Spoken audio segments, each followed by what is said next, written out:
Hey, good evening, everybody. John Jerkowitz here. Glad you were able to make it. Special shout out to the folks who subscribe to my newsletter. And maybe it's the first time you've ever seen a Google Hangout or you're catching it on the YouTube side. I really appreciate you taking the time to be here.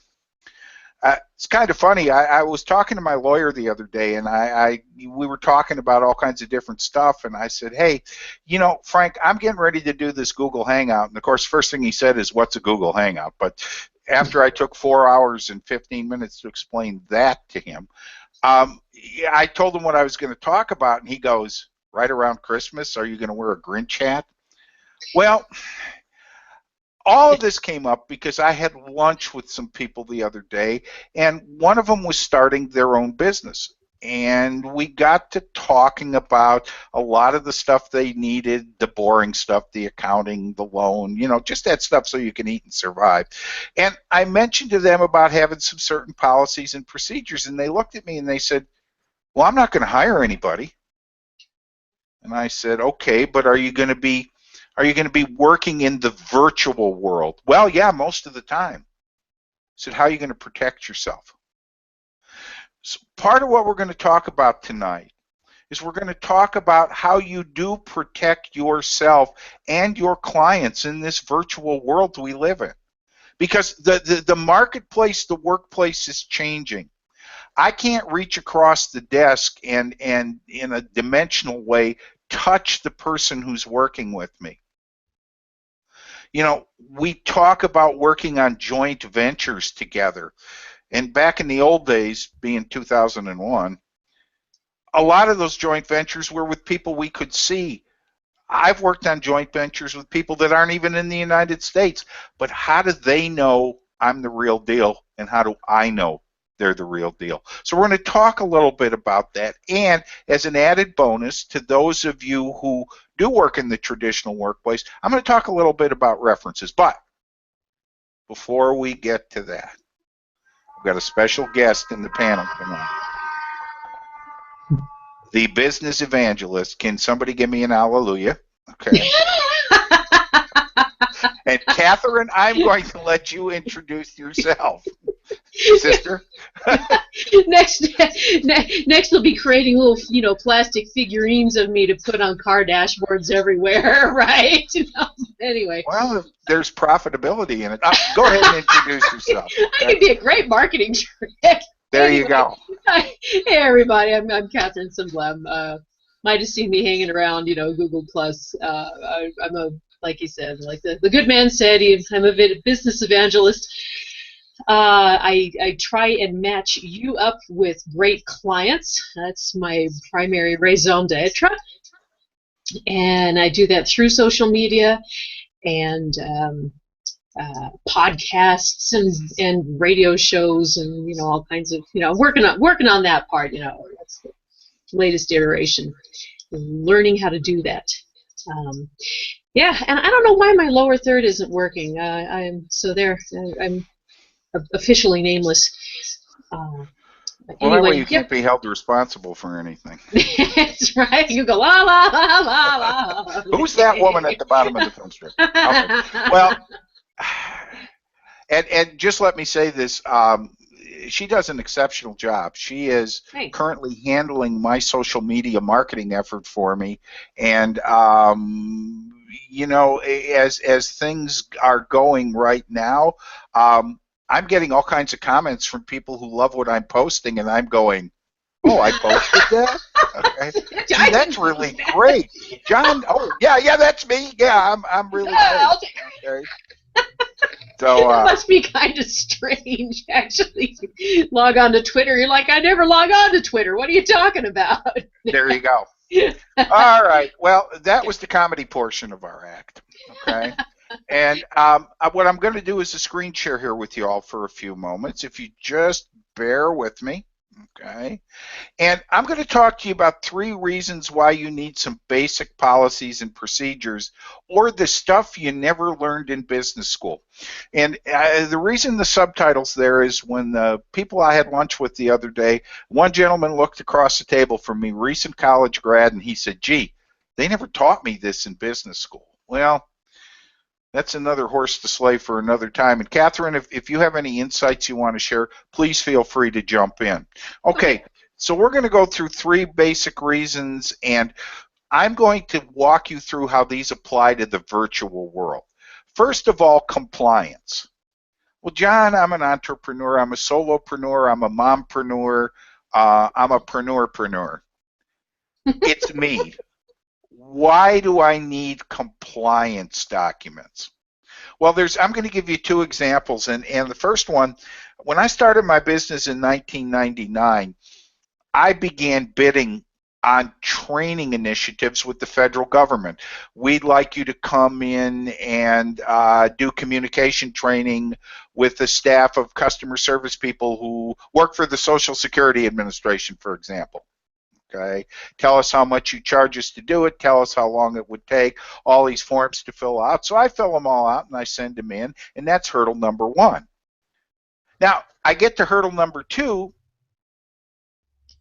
and I get a letter back. Snail mail days, 1999, remember. Hey, John, we want to see your sexual harassment policy.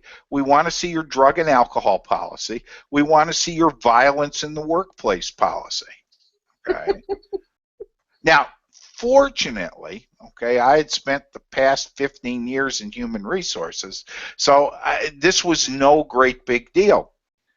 But suffice to say that if you do any sort of work with those type of entities, they're going to ask you for documents like that. Now, we all know that on September 11th, 2001, the world changed in the United States in so many different ways.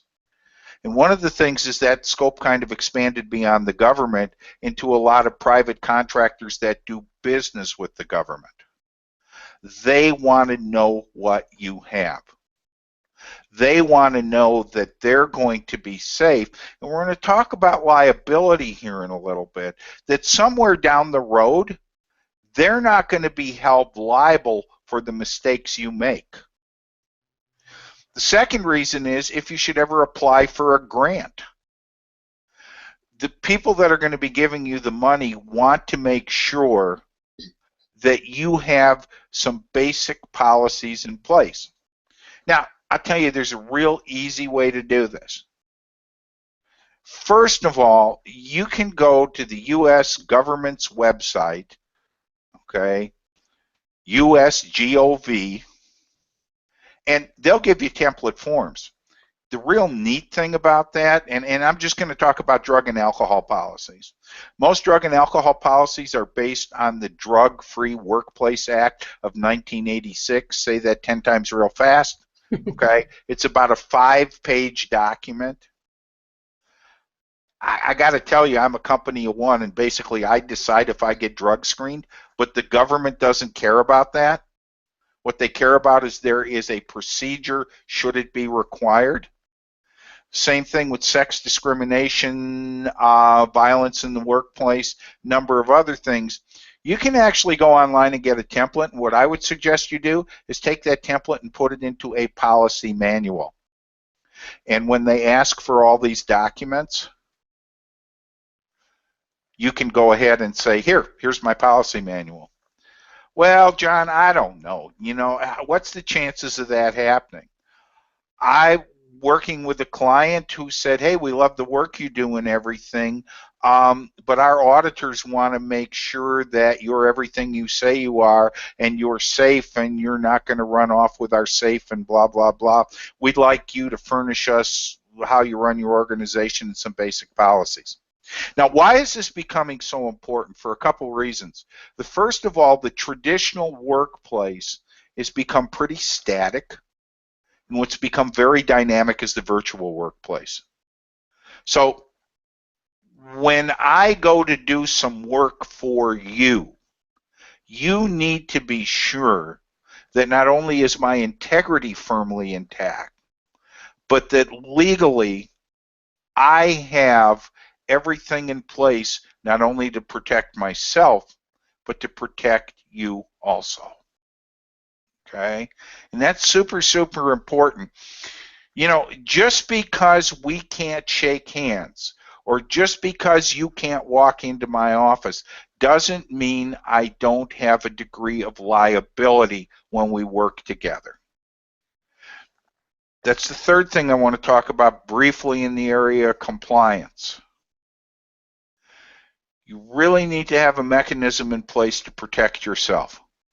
You should either be registered as an LLC, sole proprietorship, and in most states that costs $60. What does LLC stand for? Limited Liability Corporation. It means that if you give someone bad advice and they lose their shirt, they can't take your house. Oh, well, John, I don't give advice. I'm real careful not to do that. But you know, if you're one of the many people who does weekly or bi-monthly Google Hangouts, and you don't, tip number 5, put disclaimers in your Hangouts, especially at the end, there's a degree of liability there. Well, I went and did what Catherine told me to do, and now I got somebody suing me for slander and libel. And again, I'm not a lawyer. This is basic boilerplate stuff. Okay, reason number 2, to manage risks. I kind of segued into that a little bit. Catherine, when we were in the green room, you were telling me a story about using PayPal. Do you want to share that story with our audience? Yeah, sure. I got an email, it would have been about last Saturday, I think, supposedly from iTunes. They said that I had bought this $2.99 something or another from them, and they were going to bill me through PayPal. And I haven't bought anything from iTunes for years, so I gave iTunes a call. And iTunes said, well, we don't see a transaction from you, and in fact, we don't even have an ID for you, so I'm not sure what you're talking about. So I called PayPal and said, look, guys, I want to dispute this charge. And long and short of it was that PayPal really couldn't do anything about the charge, and so I was basically out $3. They said, well, we'll make sure that iTunes can never have any of your money ever again, but we can't give you that $3 back. So $3 isn't much, but that's that. And that's a really, really good point, because all of us attend webinars, we attend sales promotions. I don't know about your email box, but mine gets filled up on a regular basis. And how do I manage that risk? Well, I'm going to give you a couple tips. They may go against the grain a little bit. One thing is, I'm very leery about not paying with a credit card. You're in Spokane, Washington, and you're going to create a marketing plan for me, and you're going to charge me $400 a month, and you want me to put $400 in your PayPal account before we begin. And we're not going to start working until I put that money in your account, and that's the last I hear from you. It's never happened to me, but I could be here till tomorrow morning telling you stories about people it has happened to. Okay, you can certainly choose to pay however you choose. One thing about paying someone by credit card, again in the virtual world, you have a recourse. If you're defrauded, they've defrauded the credit card company, not you. When you say an issue's in dispute, the credit card company takes over, and if they find out you're telling them the truth, they're going to go after the person that's defrauded you, and you're not going to be out any money. I'm going to tell you, the best people in the world in dealing with credit card billing and refunds is Amazon. You can buy something from Amazon and get it and say, this just don't look the way I thought it would look. So you call them and they send you, here's a sticker, print it out, put it on a box, send it back. Gee, John, we're sorry. How come you're returning it? And we'll credit your account within 7 business days, which is usually 2 days. The other way to manage risk is to make sure that if you're doing a hangout or any work you're doing virtually or otherwise with somebody, that you put a disclaimer on there. We live in a litigious world, and people sue people because they don't like the color of socks they have on. It doesn't mean they're going to win. But what's going to happen to you as a solopreneur, as an entrepreneur, as a small business owner, if you got to go to court and defend yourself against me because the advice you gave me cost me $15,000 and I never got what I needed? Third way to manage risks, and this is something I do with every client that I engage with. I tell them, check me out.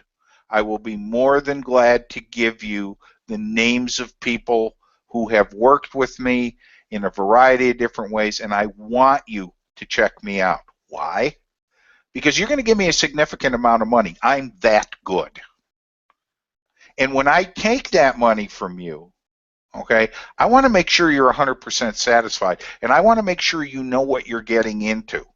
Because I'm going to tell you, there's a lot of people out there that say, give me $19.95, and I promise you, John, you're going to sprout hair on the top of your head, and they're going to say, well, you probably didn't do something right. Those are the people you want to run away from. Managing risks. I promise you this. You write this down on your calendar or put it in your smartphone or your iPhone or whatever phone you have. I promise you, a year from now, I'm going to be right. This managing risks in the virtual environment for entrepreneurs and solopreneurs is going to be a hot button item within the next year and moving forward. You're going to see all kinds of things put into place. Want to know why? Because the Society for Human Resource Management, let's all stop and bow for a moment.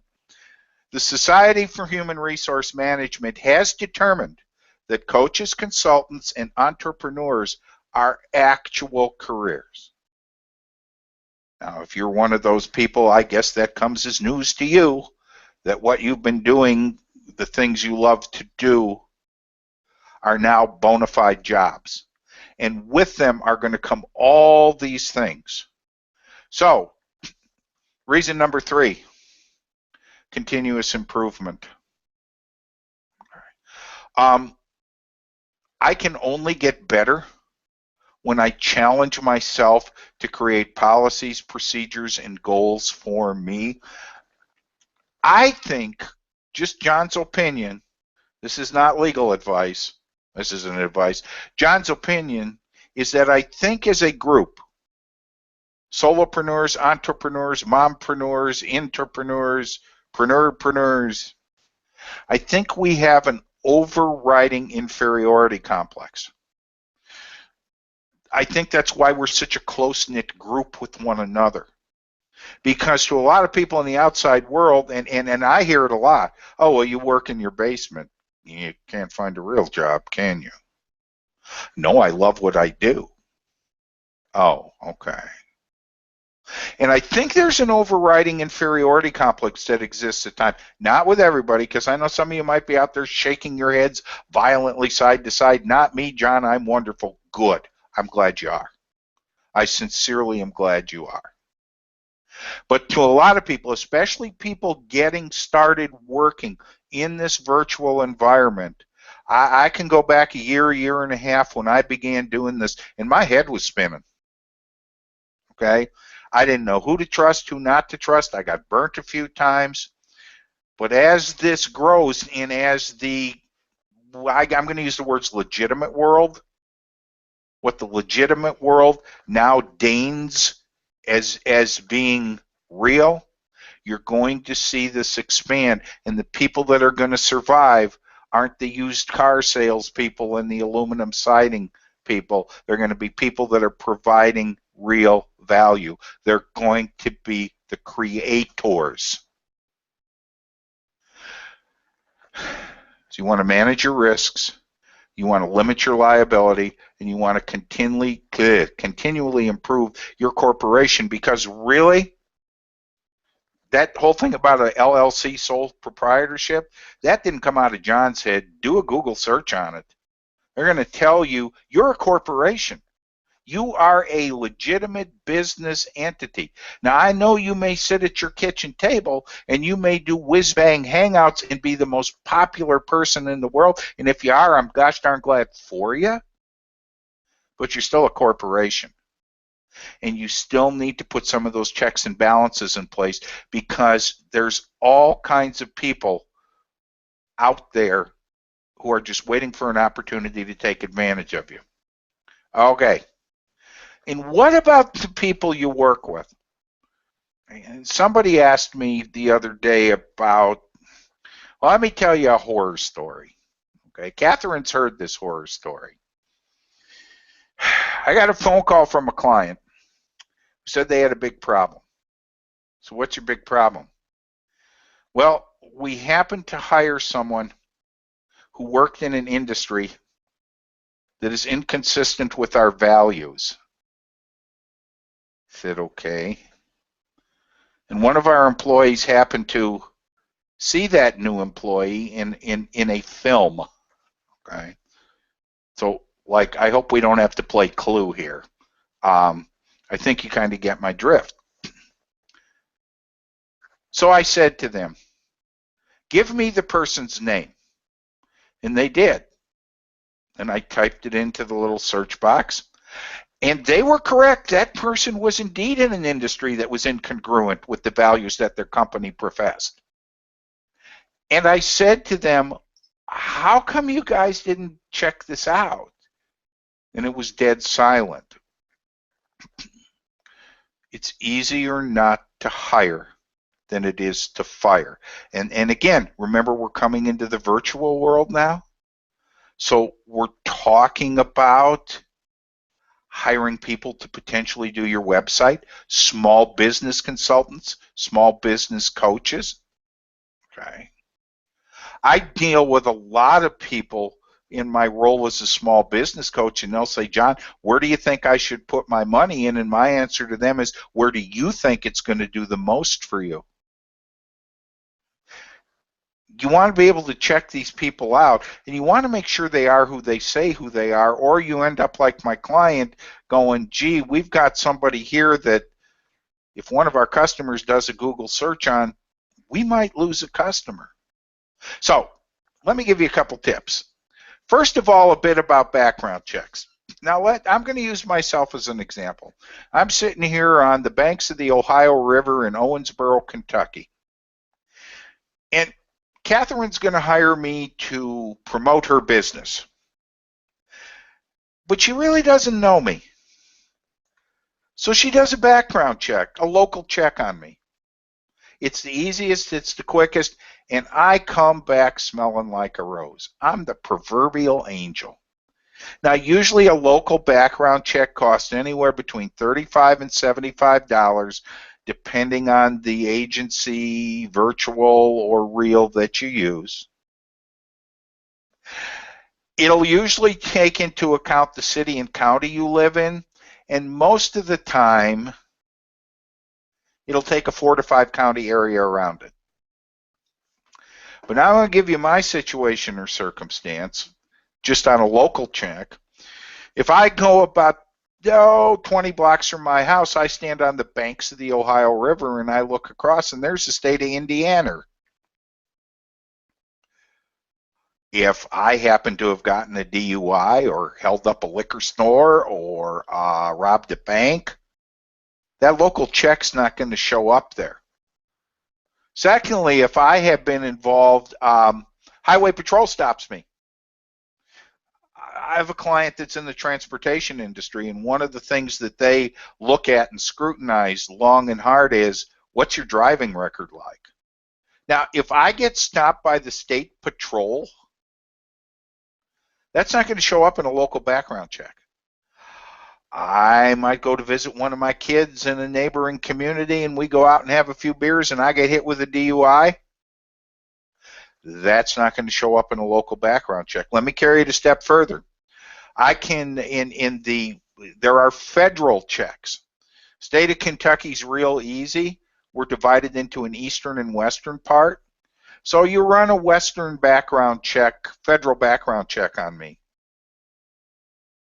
Comes back clean. But you can go 35 miles to the east and you're in the eastern district and you run it there, you find out I've been arrested 10 times for running the meth lab. You hoodlum. And then that's what I look like once you do a state or federal check. Okay? And, you know, I mean, there's a little humor there. And yeah, I kind of did that to point out the disparity. I like the horns. Thank you. That's very nice. If you have any doubts about somebody and they don't want you to run a background check, run. I mean, the way I look at it is if I'm questionable, I'm going to pay for the background check. Please, please do your due diligence before you either hire somebody or you contract with somebody.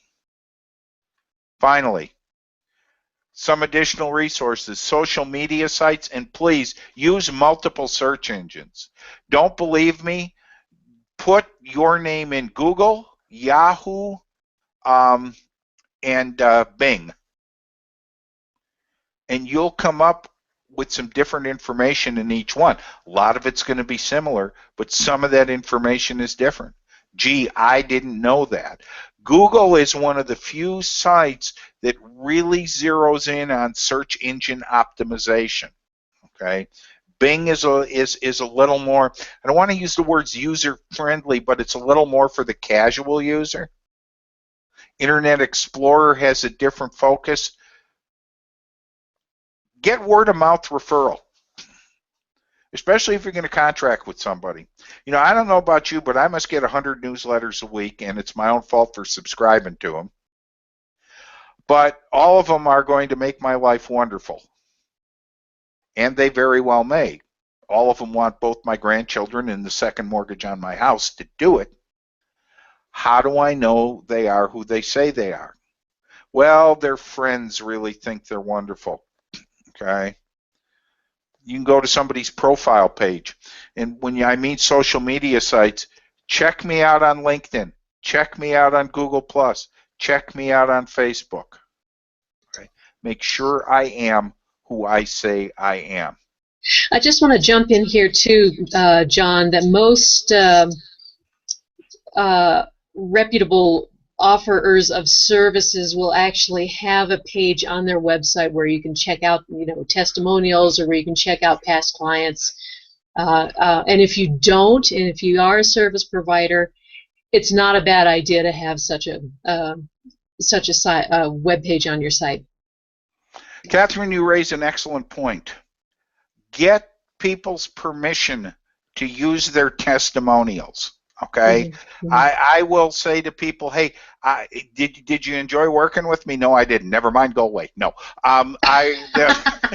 they'll say, yeah, I really did. Would you mind writing a short testimonial? Mm-hmm. Okay. And most people are thrilled Right. to do that. You know, yeah. Can I put it on my web page? Mm-hmm. Sure. Okay. Now, what I will do is you'll write a testimonial. I may edit it, not for content, for length. Mm-hmm. Okay? Mm-hmm. I may put two sentences together because they're saying the same thing, and always be cautious of people who don't put a name with a testimonial. Mm-hmm. Okay? Mm-hmm. I have only done that 3 times, and it was all on a squeeze page I did for some leadership training, and the evaluations were anonymous.